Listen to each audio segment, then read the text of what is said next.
Bonjour et bienvenue sur Profession Culture. La pige a plusieurs sens dans le langage du journalisme. Être payé à la pige, c'est être rémunéré selon la longueur de l'article qui est fourni. C'est aussi tout simplement être payé pour un travail donné. On trouve également la référence à la pige forfaitaire, soit une somme versée chaque mois à un collaborateur régulier que l'on ne peut ou ne veut engager comme salarié, d'après le glossaire des termes de presse de Bernard Voyenne. Je pense que vous aurez pigé le sujet. C'est l'instant pro du jour. Ah, si, c'est bon. Vous aurez pigé, la pige. Si, c'est bon, non?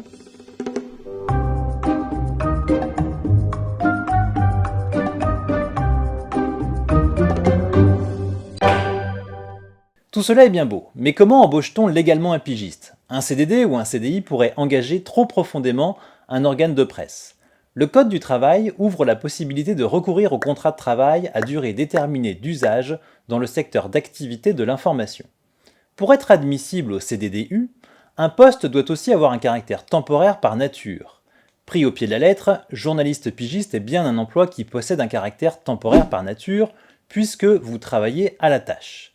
Cependant, la relation contractuelle doit être particulièrement encadrée et respectueuse des conditions de recours au CDDU.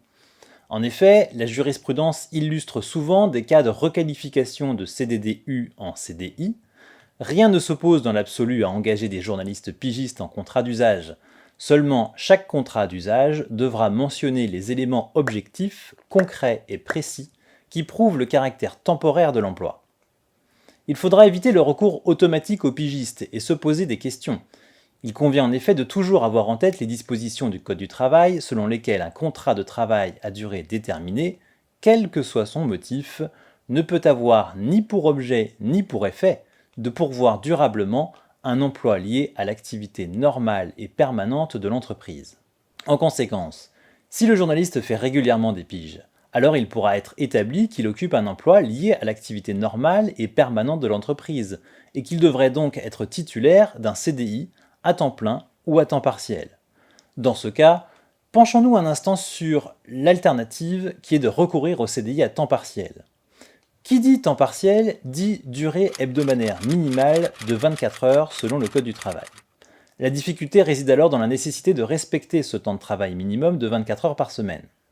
Cependant, les partenaires sociaux de la convention collective des journalistes sont conscients que les petites entreprises peuvent ne pas avoir besoin ou ne pas avoir la possibilité d'employer un journaliste 24 heures par semaine. Ils se sont donc entendus pour déroger à la règle des 24 heures par un accord relatif à la durée de travail des personnels à temps partiel. Je vous y renvoie pour plus de détails. Nous irons plus avant dans ce sujet dans un prochain cahier pro. En attendant, likez la vidéo, commentez-la, partagez-la, abonnez-vous. Faites vivre Profession Culture et l'Instant Pro.